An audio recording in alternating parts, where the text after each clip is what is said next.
Today we're going to be talking about a pen that I think on 2 separate occasions I have tried to sell.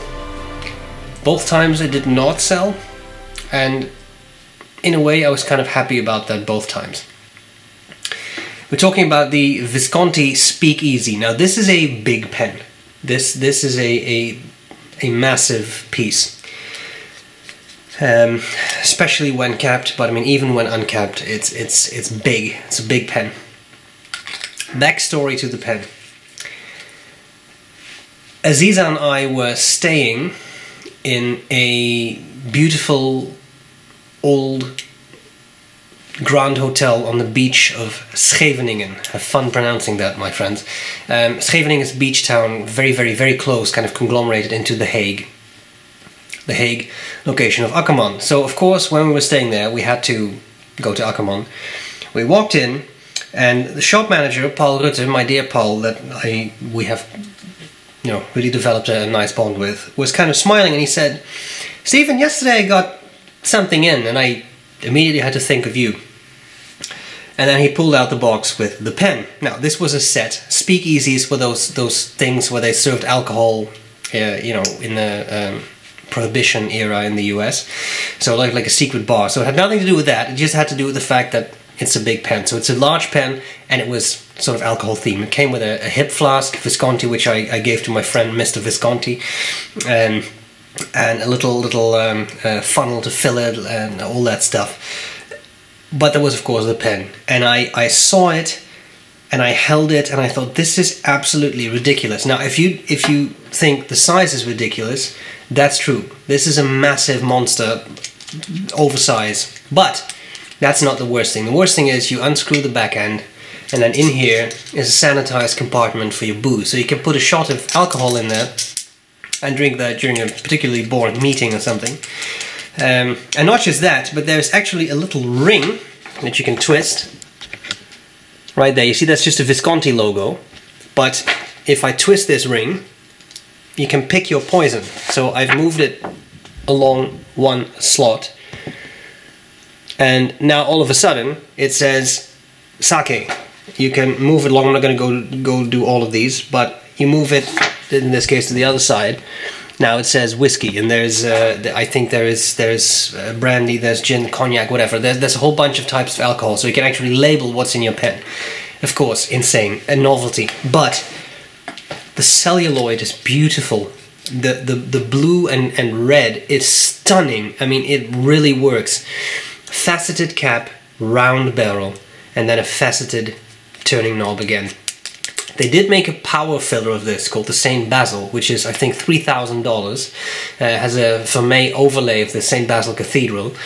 This one is not cheap, but is I think about a third of that. So it's an expensive pen, but not as excessively expensive as the St. Basil. St. Basil has gold trim, by the way. This just has a chrome color trim. But I love this pen because it's obscenely weird with the alcohol compartment. It's just so wrong, but it's such a great pen, and they've really made it in such a way that it's such a joy to use. Initially, got it with I think with a fine nib that was exchanged for a medium nib, and finally I put on this double broad, which I stubbed, and I really love it. It's a great pen. I mean, a pen like this, writing a fine line, that didn't really work for me, so I had to get something really broad. Double broad is what did it. One issue with the pen: there is no space because there's an alcohol compartment, so a regular converter didn't fit. I had to scramble in my collection to find this tiny converter from a little Chinese pocket pen.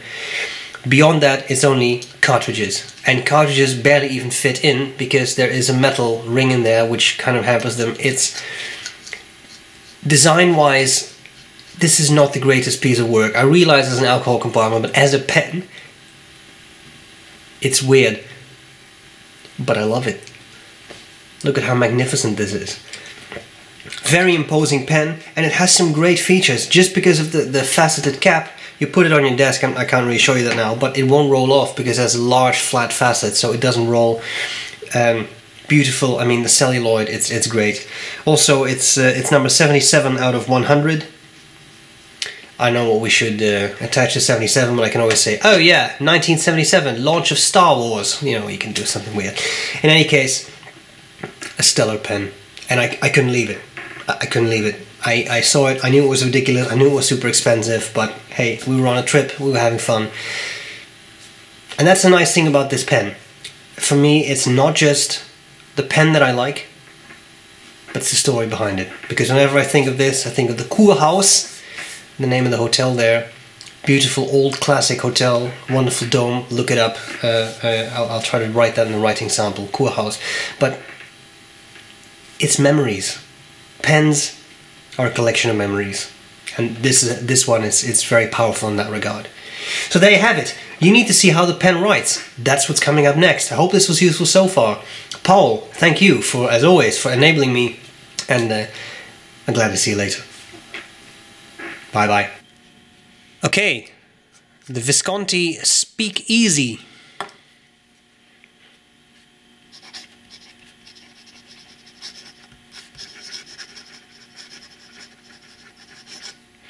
The nib is a double broad, which was then stubbed by me. And the ink is Iroshizuku Konpeki. Sorry, I had to think about that for 1 second. It's a very intense blue they do.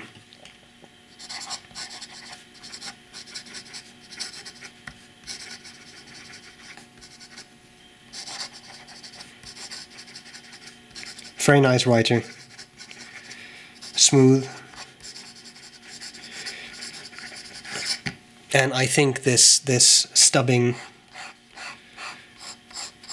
has just made the nib a little bit more fun. A double broad was round, so I mean this way you get a nice expression to your writing. That was weird. Let's try that again. Better. That's just a lot of fun, and that for me makes it a lot of fun to use. Of course, tiny ink capacity, and that means that you blow through inkings this way, but nice and wet. Great writer. Sorry. So I think this is just a magnificent pen for all its oddities and all the weird novelty about it.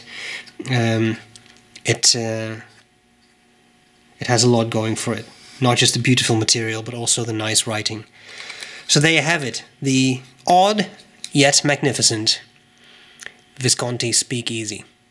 Hope this was useful, and I'll gladly see you later. Bye-bye. Bye!